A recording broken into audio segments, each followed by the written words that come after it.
What up guys, Super Metal 983 here to bring you another CD review, and this is another 2017 death metal release that I really urge you to check out. I mean, so far we've had some killer death metal releases from 2017, new Svartskrown, Morphia, Immolation, already as I've reviewed, Beheaded, and many others that have come out so far in 2017 that I've had the great pleasure of checking out and put on my want list of stuff that I want to pick up and maybe even talk to you about. So, but this is definitely one that has surprised and blown me away so far in 2017, along with Beheaded's Beast Incarnate. That was a great album nonetheless. Make sure you check out that link in the description where you can check out that review. But this one I'm going to be talking about is another killer one. But yeah, this is what I'm going to be reviewing for you today. Yeah. This is the 2017 album from the band Morta Skuld, entitled Wounds Deeper Than Time. This is released under Peacville Records. Now, loads of you may not be familiar with Morta Skuld, but they are a 4-piece death metal band from the US, and they've previously released, I believe, 4 full-length albums, and their last album previously to this was brought out in 1997, so it's been a good 20 years since their last full-length album. Now, I might as well warn you, I haven't listened to any of the older stuff, and I probably should have before doing this review, but what can you do?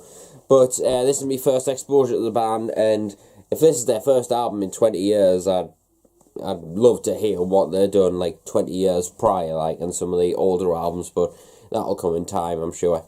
But since the release of their 1997 album, they've brought out, I believe, 3 compilations and 1 EP, if I'm not mistaken. But this is the band's first like proper full material in like 20 years, so well, it's kind of like at the gates, carcass kind of thing going on, like an old band coming back, bringing out a new album, which I dig those albums, so, and I really dig this one, so, you know.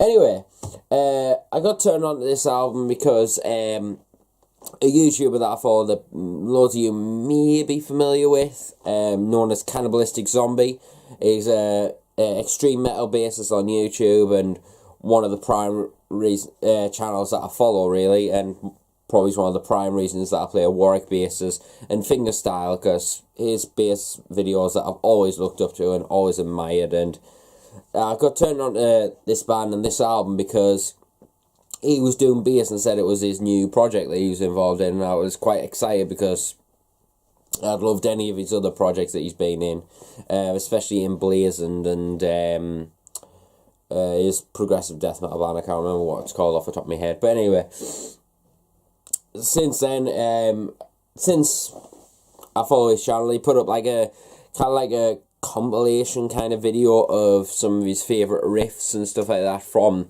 this album, and was teasing like the material, and I was like mighty impressed by the bass video and thought this is going to be a seriously heavy death metal album. And I immediately was like, yeah, as soon as the orders go up, I'm going to have to order this. And UKEM Records kindly got a couple of copies in, so I was jumped straight on it and picked myself up a copy, sorry. But yeah, it's a digipack album, very well pressed, and there's the guys right there, and there's Cannibalistic Zombie right there, Adria. I can't pronounce his last name, sorry bud, if he ends up watching this. But anyway, this album, where do I start?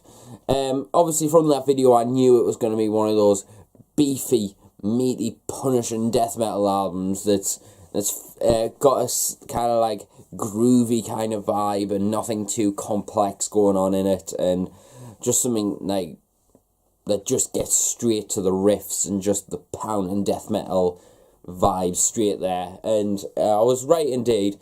From the minute I picked up this album and stuck it on, I was in awe just listening to this. I absolutely love this album. I think it's got this vicious, dark, simplistic, heavy, gritty vibe going for it that you just can't shake off. It's got so much heaviness going for it. It's absolutely unbelievable. It's the best way I can describe it is a real barky, in your face, just groovy not too over the top death metal style. Something that some death metal records, you know, can just blow your face off with technicality and sweep picking and fast as fuck riffs, whereas this album doesn't really have that. It's got that kind of ease back, just like bob along kind of death metal-esque that makes you, like, you know, feel that meat and that grit behind the riffs, to the vocals, to the, well, they're just commanding vocals, really. It's throughout the entire album, it feels just like you're on this, like, really slow, bouncy, kind of bombastic, kind of punch in the face kind of death metal ride that's Morta Skuld's Wounds Deeper Than Time. It's absolutely phenomenal to listen to. If you're into death metal and you haven't gave this album a chance in 2017, you need to get on it. I think this is going to be one of the most underappreciated albums in 2017. I mean, there's going to be a lot of albums I feel that's going to get shut under the radar a little bit, but I'm here, and along with the YouTube brothers, to help push those albums, and this is definitely one that I'm going to be pushing in 2017, because I think it's going to be vastly underappreciated and overlooked, if you ask me.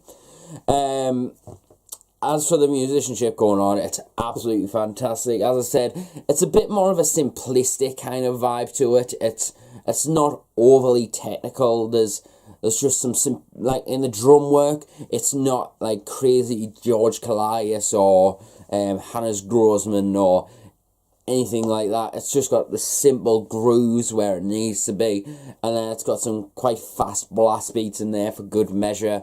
It's not got anything super impressive, but it gives it so much character.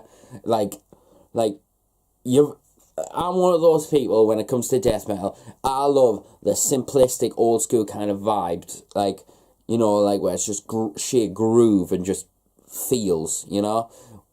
But I love that just as much as, like, the techie kind of stuff and well thought out sort of stuff. I love them just as much as each other, and there's always an album that shines through from one of them, and this one is kind of one of those simplistic ones that I think, yes, this sounds quite fine and just straight to the point. I absolutely love it. And as I said, the drum works sound incredible. You can hear everything what's going on, creating some great atmospheres from the drums and keeping it simplistic where it needs to be, and not showing off in any means. But great pop in the snare, very audible triggers going in there on the drums and cutting through very nicely. Bass work, it's obviously what I came into this album for, because obviously I love AJ's bass tone, but I knew it was going to be sweet, and this is sweet as fuck. Like, personally, this is if you look at Alex Webster's tone from Cannibal Corpse, like, he is one of the best bass players in metal and in bass playing in general. He is an excellent bass player, but his tone ain't that great at all. Like, it cuts through far too much, and it's too clicky and quite bright, too bright in my opinion. It doesn't wrap any heaviness around the guitars and stuff. The guitars obviously supply the heaviness, but I just can't feel any glue between the drums, the guitars and bass, if you know what I mean. Anyway, but AJ's tone, it has that Alex Webster tone, but it's the tone what Alex Webster's meant to have, if you ask me. Like, it's got this gritty bark behind it, what I was talking about previously just there. That barky kind of, like, gritty, chunky, meaty as fuck, beefy death metal tone that's just, like, you can't shake off. I mean, there's one song, I think it's My Weakness or Against the Origin. It's one of those two, I can't remember. But there's a real barky, like, triplet riff that's just like, yeah, I think it's true. Yeah, it's triplet. Sorry, I just had the thing there. Binary metalcore going on. But that riff, I was just like, listening to it through my speakers on, like, quite a high volume. I was just like, ooh, that's some tasty heaviness there. Like, it just massive sound, just massive death metal bass tone. I absolutely love it. The guitar tone very emulates the bass very well, I find. Like, it's chunky, it's riffing, it's heavily distorted, but it's still clean, very crisp, but still keeps that meaty, beefy riffage behind there, especially in like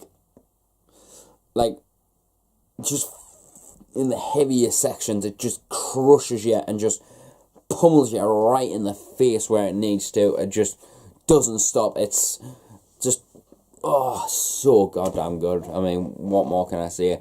And the melodic sections, like where there's a section on the first song,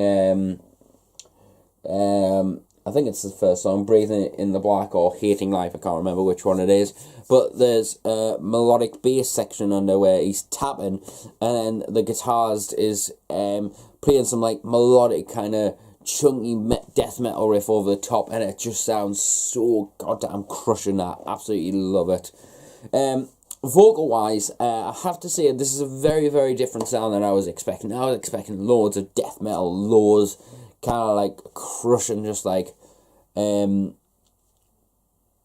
just full of low vocals and just commandingness. But it is full of commandingness, but it's more full of like a mid sort of range tone, which I really didn't expect, and it's really awesome to see, because I kind of use that kind of tone a little bit more nowadays in Erebor, and I feel it executes it a lot more better, and you can get a lot more emotion out of your vocals, and I can definitely feel a lot more emotion in these vocals with them being that kind of register, and it really adds something new to it. Like the death metal vocals on most albums that I've checked out in 2017 and 2017 and 2016 were all low vocals with an odd high in there or whatever. But to hear something that was kind of mid-toned was quite original and quite unique to hear, in my opinion, and I really, really dig it a lot. And I think it adds to this solid picture and creates a really cool atmosphere on the album, and definitely makes it sound a little bit more unique. I know there's loads of people that's not going to be massively blown away by this album, but if you think the new 6 Feet Under is better than this album, there is something wrong here. For example, like new 6 Feet Under, just no. This is much, much better in my opinion. But honestly, this is a great album, full of meat and just riffage that'll tear your face in two and just disintegrate you with death metal violence. It's absolutely phenomenal. It's not one of those overly tech albums. If you're after something a bit more technical, then you'll have to go somewhere else. But if you have after something that's full of heaviness and grittiness and something that makes you just headbang and just feel just so much violence going on, then this is definitely for you. Make sure you check out this album, Morta Skuld's Wounds Deeper Than Time. Really cool artwork and really well done. Peacville Records for doing a killer job with this release. So yeah, for an overall score though, I'm going to give it a solid 8.5 out of 10. This is excellent stuff and definitely highly recommend it. If you're into Deicide, Cannibal Corpse, definitely Cannibal Corpse I'd say, and I don't know, Immolation, definitely. If you're into any of those bands, make sure you check out this album. It's sick as fuck, and definitely something that I think is going to go under the radar in 2017. And if you guys ever get a chance to listen to this album, give it a chance. You won't be disappointed. I mean, I wasn't even in the slightest. So, yeah. So make sure you check this album. Make sure you check out Beheaded's Beast Incarnate album review, which is linked down below and on my channel. So, I'll see you until the next video, and remember, stay metal, and I'll see you later.